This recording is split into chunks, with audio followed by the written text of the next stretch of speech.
Hello, everybody, and welcome back to another episode of Brewing with Jim. And hello from me, too. Yeah. I'm Jim. You're Joseph. I'm Joseph. Yeah, I typically ask the questions. You generally start our answers to the questions. Yes. But fundamentally, this is a show where we get audience questions about any part of life, typically spiritual stuff, maybe stuff about school or just life in general. And we just try to provide wisdom, insight, whatever it may be. And we have fun. And we have a lot of fun together. We do, absolutely. Yes. So today we've got another question, as we tend to do. Here's the question today, Jim. How do I stop comparing myself to other people? Okay. Seems impossible to some extent. If I'm just well, I think it's going to be very difficult. But before we approach how to stop, let's decide if we should and what are the advantages and disadvantages of comparing ourselves to somebody. Yeah, that's good. I don't know what the questioner had in mind. We always have to speculate about that. But there are advantages and disadvantages. For sure. Let me do disadvantages first. Mm-hmm. Talk about them. One of the disadvantages is that when I compare myself to somebody else, I'm either going to be better or I'm going to be worse than they are. If I'm worse than they are, that could depress me. Yep. And that may be a false depression.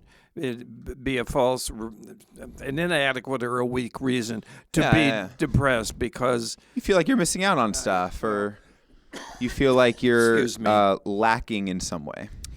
The other assessment, the other side of that assessment is going to be I'm better than they are. Yeah. And that's not good either because neither is true. I may be more skilled at something than they are, and they may be more skilled at something than I am, but it depends on what's being compared. Really. That's right. Okay, those advantages and disadvantages, let's keep those in mind. The motivation for comparing myself to somebody else, although it could be valuable. Yeah. I have a skill and I want to be better, and so I'm with somebody who is more skilled than I am and I'm comparing myself, but I'm actually just assessing how can I improve. It becomes an encouragement to get busy and try to improve. I can see that there are improvements available in this skill because this person over here he's better than I am. Yeah. With humility, that becomes an opportunity to get coached in a way. Exactly. Yeah. And the teacher I'm in the classroom as a teacher because I know more about the subject than the students do. That's right. That's universal, well, generally true. Usually. No, for the most part. For the most part, that's true. I think that's so. My comparison with somebody else in a professional manner, it can be an advantage. Yeah. Matter of fact, wouldn't you recommend it that people would? Totally, yeah. Yeah. I can't think of an individual domain or an individual part of life where I would want to stop improving, That's right. Yeah. As long as it has to do with something that can be improved. Yeah. And as long as it's a virtuous thing in the first place. What if I'm looking at somebody and he's better looking than I am? Sure. Well, and that happens every day to me. I mean, that's almost universal. So just take a look. So that that's an activity that is worthless. Matter of fact, it's probably harmful. Sure. To engage in that kind of a comparison. Yeah. Your house is bigger than mine. Your house is nicer than mine. Your car is nicer than mine. All those comparisons are harmful, I would say. Leads to envy and, Now the question is, how do I stop it? Yeah. Well, you stop it by realizing the reason you're doing it in the first place. It may be because I want more approval from people. Sure. And if I am better at something, or if I dress better than somebody, maybe I will have more approval from them. That is too bad that people would conclude that. But it is a cultural phenomenon. We want approval, and if we have approval, we think we have acceptance. That's right. And that's not the case. That's not necessarily the case. Yeah. So I think that we have. I want to ask you too what your thoughts are about this. Of course. But just to summarize what I've said so far, the disadvantages of comparing ourselves with somebody else is we're going to end up better than they are in our mind, or we're going to end up worse than they are in our mind, and both are disadvantageous. Absolutely. Okay. Yeah. Comparing myself to somebody else as an assessment of how I can improve. Not to be as they are, but to improve whatever characteristic I have that I think is beneficial. For sure. What about if I compare the way I dress to somebody else? Yeah. Well, maybe I can learn that I should pay more attention to the colors I pick, or to that this is matching, or that this fits well, or whatever. Put a little more effort into your hygiene. Put a little more effort into appearing and the way you look. And so I think that can be beneficial too. Absolutely. Talk to me about that. Thank you. I have a lot of kind of general categories of thought. Let's see if I can say one and remember the next one. The first thing I'm thinking of is going back to the original question, and then kind of knowing our audience, generally speaking, and being that we're both teachers at CVCS, I always, unless there's some indication in the question that it's an adult, I always assume it's a student asking a question. That's fair. And so with this question, I'm picturing a junior high or a high school student asking me this question. How do I stop comparing myself to others? And there is a part of me that obviously agrees with everything that's been said already about the importance of, it depends on the thing, and it can be good, it can be bad. But I just want to fundamentally say, I think it's kind of impossible to not do this to some extent for all of us. I think that there is something innate, especially when we're younger. We're growing up. We are still figuring out the world. We're still figuring out ourselves. If we're in adolescence, early adolescence, and childhood, we don't fully understand the world, and the only barometer we have about ourselves is often to compare to other people. There seems to be some social necessity to that in a basic human way. Not saying that that's always good or always bad, but I think that it's impossible sometimes to not compare yourselves to others. Now, what you do with that comparison, or what you do with that assessment of the comparison, is a separate thing, I think. And what I would say is that in all, let me put a chapter. Let me put a bookmark in my thought right here. Thoughts on what I've just said is on this idea that I think my thought of what you have said so unavoidable. far is part of that is new to me. Mm-hmm. I think I don't compare myself to other people. I take you, for example. Sure. I don't compare myself to you. Oh, sure. No. Yeah. I don't have any desire to or urge to do that. If you or to other teachers even. We teach with our own style. We teach, but I think you have hit the nail on the head with young people, because young people have enormous peer pressure to be certain ways, to be accepted by friends, to be in a friend group that is accepting and approving and so forth. I don't have that. Exactly. No, me neither. I think that there is with age comes more confidence, more establishment, more. When I say confidence, I specifically even can say confidence in who you are, confidence in your identity. And yes. I think young people don't necessarily have that. But you and I have enough. We know people well enough that we know everyone's a sinner. Everyone has behaviors that are probably need to be corrected. Yep. Everybody falls into some fleshy desire once in a while. All of that. I can look at another person. Now, that isn't what runs through my mind when I look at other people. Sure. Yeah. But I certainly don't try to appear that you're better than I am, because I know that you are a sinner. That's right. I know that you are. Yeah. Now, some people have behaviors that are egregious behaviors. Sure. I mean, but I don't really compare myself to them. I just know that. I think we know other people well. We know humanity well enough. That's right. That there is no reason for me to think that you're better than I am or I'm better than you are. Right. I think, too, another part of it that I've just thought of is as you get older, your life kind of your life can go in a lot of different directions. You can get one of a variety of jobs, marry one of a variety of different people, live in one of a variety of different places. But like, if you imagine, again, being a kid and being younger, everyone's going through the same classes at the same school with the same teacher.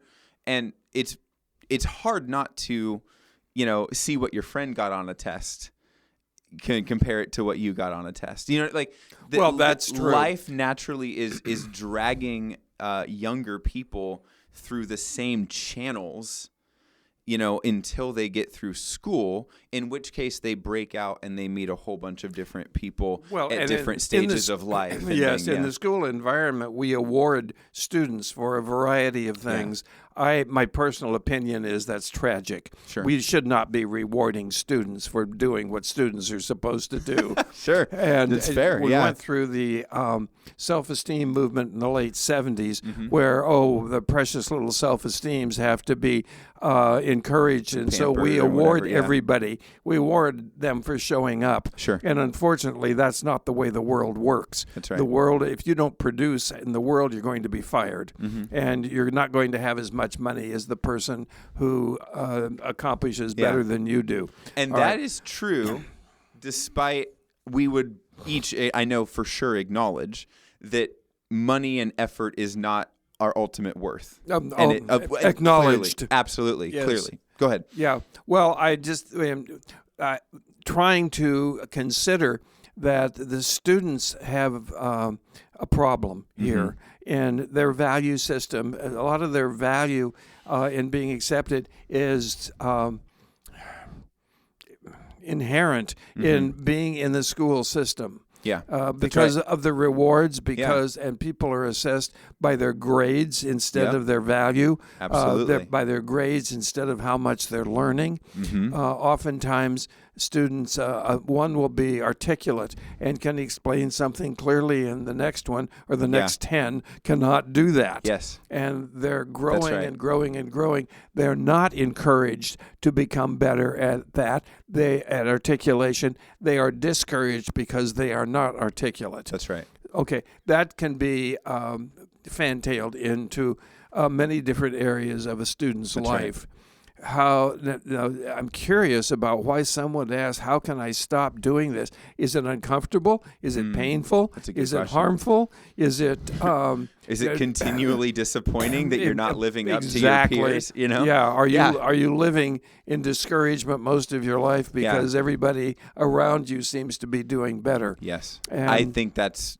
You think that's it? I would venture that is the reason why this is being asked. Yeah. I don't think the popular, fun kid that everybody loves is asking this question. Well, probably not. Probably no offense. not. No, sorry.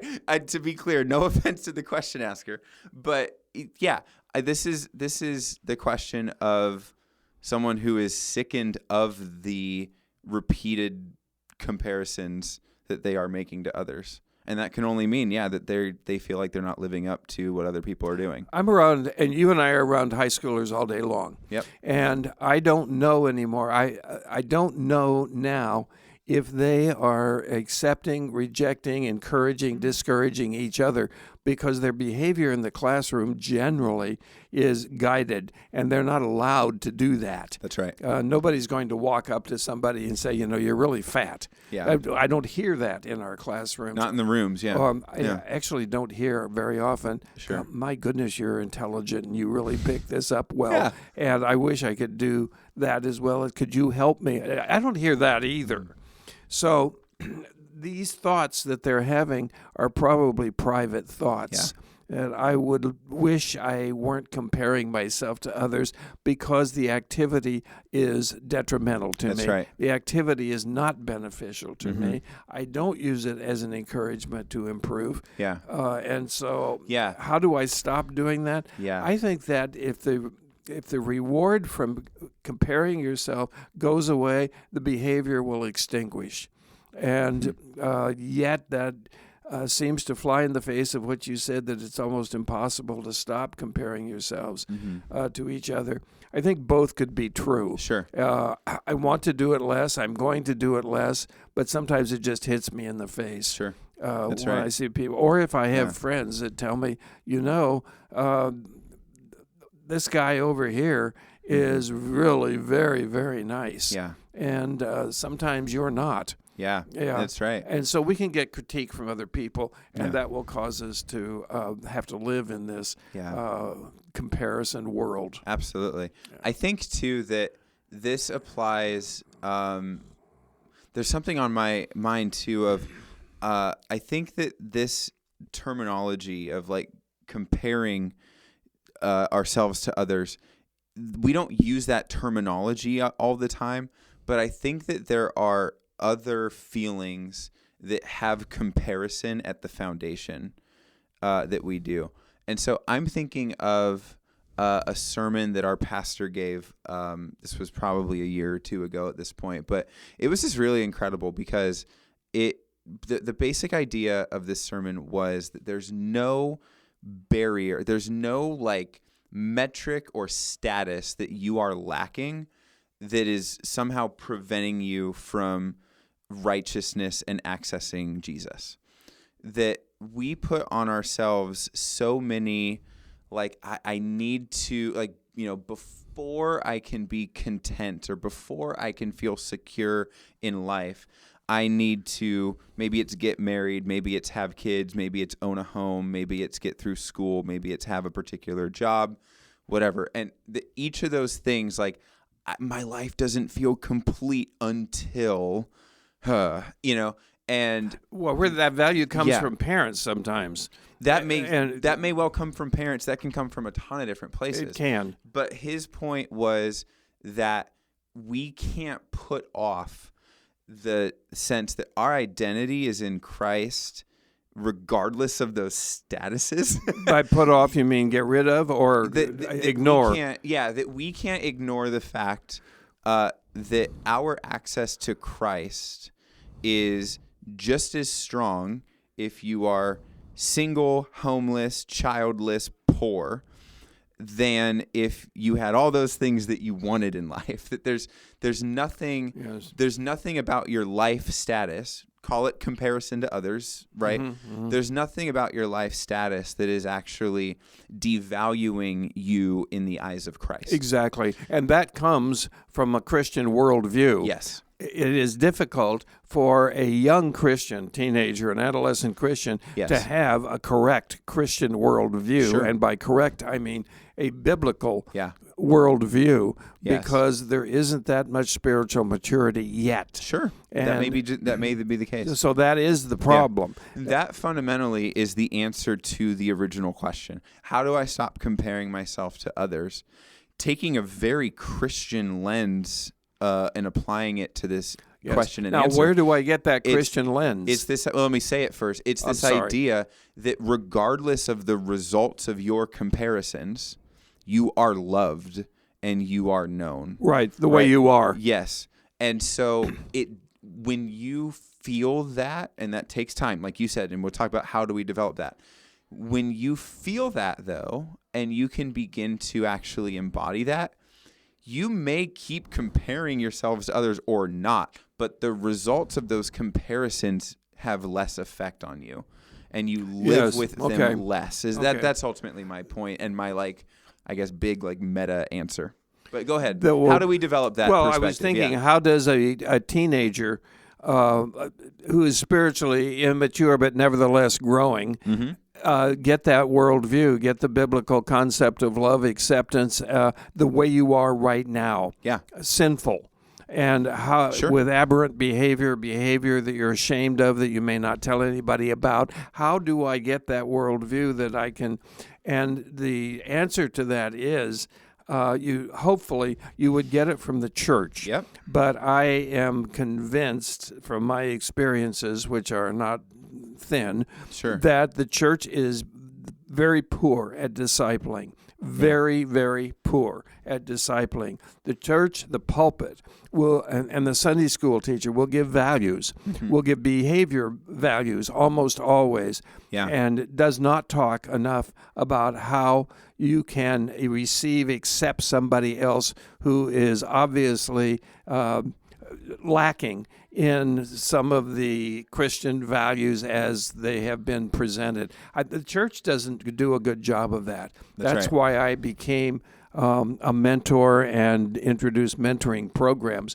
I think that all ministry is one-on-one ultimately. Sure. And while it is, and that one-on-one is with a person who has walked with Jesus a little bit longer than you have, or quite a bit longer than you have, and that person will keep your confidences. That person will love you even through the bumps of the road you're on, which shows at least a smattering of unconditional love. Absolutely. You can't really do something or behave in a way that would cause me to reject you. I may not trust you. I may be careful of you, but I will not reject you. Absolutely. And that is that's the fault of the church. It is. It just is. There's too much focus on cultural values, on rejecting people who have obvious behavioral issues. That's right. I don't like any of that. And I have fought, and I still fight against that. And there are some churches who do a much better job. There is no question. I have been around pastors and churches that do fairly well with that, who recognize the same thing I recognize is the deficiency of discipleship in the church. Discipleship in the church is not going to a small group and working on a study guide for a while and then having pie and coffee afterwards. For sure. There's much more to it than that. Absolutely. I tell my protégés the most important thing that I can teach you, the best I know, is how to love as Jesus loves. And I'm not the best at it, but I'm a lot better than a lot of people. Because I have spent time thinking about it and changing my worldview to comply with the biblical worldview. I love it. My way of wording that, this has been in my head for a few minutes, is how does a kid or really anybody feel the love of Christ? It's just what you said. They have to feel it through Christ's experience people. It. Yes. Through Christ's people. That's the church. Definitely. That's probably the biggest on-ramp to bringing them to Christ himself, right? I'm not sure we came to a direct answer about how do I stop comparing myself to other people. I'm not sure that I'm interested in giving you a lot of integrity or ammunition, if I will, to stop. I'm not going to encourage you to stop. I'm going to encourage you to don't live with a conclusion about yourself that lessens you in any way. That's wonderful. Or inflates you falsely in any way. That's wonderfully put. Thank you for that. Yeah. Let's go to our second segment. Okay. This is the Surprise Jim segment. You don't know the question ahead of time. It's always something a little bit more off the cuff. Jim, the question today. This is from your head? I don't see any notes? I looked at it beforehand. Oh, okay. Here we go. It's currently in my head. But the question today is, what is something that a student can do in class that it may be academic related or not? It may have to do with your curriculum or not. But what's something that a student can do in one of your classes that just absolutely makes your day and just makes you smile? Oh, wow. Okay. And it's just an awesome, experience. Well, I have several new students now because it's the beginning of our year as we record this. Actually, as I think it's going to drop, we're still at the beginning of the year. So I have many new students in classes. I have one student that just came to mind when you said that. He is what we call lean-in students. Lean-in students lean in to listen. Lean into. It's more than suppressing yawns and talking to the person next to you. True. And he got up after class and came up and shook my hand. That does not happen often. besides everybody's fist bumping, but COVID's over. Sure, So that's right. I shake hands. Yeah. And he came up and shook my hand and looked me in the eye. Is that behavioral sociological? Is that social behavior that has been trained? It seemed not that way. He seems sincere. Wow. And he has done that every single class. Not shake my hand, but interested. Yeah. And answers questions, asks questions. He does not always answer questions correctly. That's wonderful. Yeah. If you got it all right, you don't need me. Yeah. And so Now, is he wrong all the time? Or? No. No, I'm just kidding. Well, some of the answers need polish. Sure. But For all of us, yeah. yeah, that makes my day. I love that. That makes my day. I had another student come to me and said, "You have been so helpful to me." That's wonderful. And that means personally because he has come in after class and we've talked about some issues in his life. And he said, "You have been so helpful to me. I would like for you to continue to be in my life for a long time." Yeah. Whoa. Wow. Oh, my gosh. Yeah. And yes, and my answer was, I would like for you to be in my life too. Yeah. Okay. That's wonderful. There is, I've said this before, even on the podcast, but there is a false behavior, an attitude and a preached axiom that remember you're their teacher, not their friend. That's just a stupid statement. I think we talked about that last week, in fact. Did Yeah. we? Oh, Yeah. I didn't know. I didn't mean Sure. to be that repetitive. That's okay. Well, maybe people don't listen to every sequential episode. Yeah. But that's something. Mm-hmm. I rarely have sincere one-on-one compliments like that. I do have people who say, well, thank you for the class. We have a behavior here. I didn't have it when I was in school. When the students leave the classroom after class, Thanks. they all Yeah. say thank you. Yeah, it's great. Thank you, thank you, thank you. To me, they sign thank you. Oh, And that's even sweeter. Yeah, and they go out of the classroom. Polite, social behavior, yeah.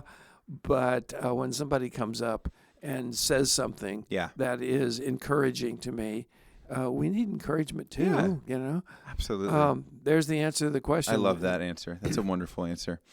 Let's go and wrap it up there. We're running out of time today. Okay. But thank you for another week. We want to thank our audience, as always, especially for listening and for submitting the questions that we answer. There'd be no every reason to week. do this without you. That's right. We want to always end by offering an email address. It's brewingwithjim@gmail.com. That is an email address that we check all the time for new questions, for any kind of introductions or stories, or just anything about who you are as you listen. We would love for you to reach out to us, again, at brewingwithjim@gmail.com. And we look forward to hearing from you. Let me just say something that I have told to church members before, and I'll share it with a podcast audience. Sometimes a church member or a church person would come up to me and said, I really didn't get anything out of this today. Huh. And my answer to that is, it depends on how polite I want to be at that moment. But my thought answer is, you're not here to get something out of it. You're here to put something into it. Mm-hmm. Well, if you're listening to this podcast and you listen regularly or you're just checking it out for the first time, maybe you didn't get anything out of it today. Maybe the question and the answers didn't pertain to you. But let us know. Put something into it. Sure. Go ahead and make the effort to email us and help us know who Yes. you are and who we're talking to. I love that. To whom we're talking. Yeah, okay. There you go. Okay, There it thank is. you for letting me Again, say that. brewingwithjim@gmail.com. It's Yes. the name of the podcast. Yep. Cool. Thank you all so much for listening another week, and we'll see you back next week. Take care, everybody.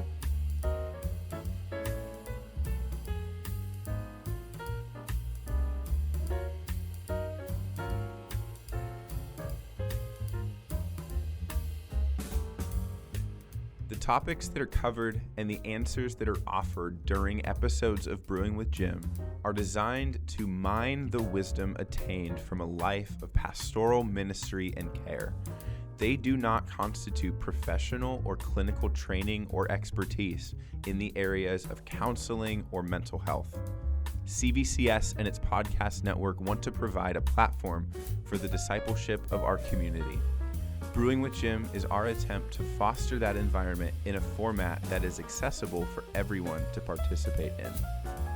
The views, thoughts, and opinions expressed during the show are the speaker's own, and they may or may not represent the views, thoughts, or opinions of Capistrano Valley Christian Schools or its faculty.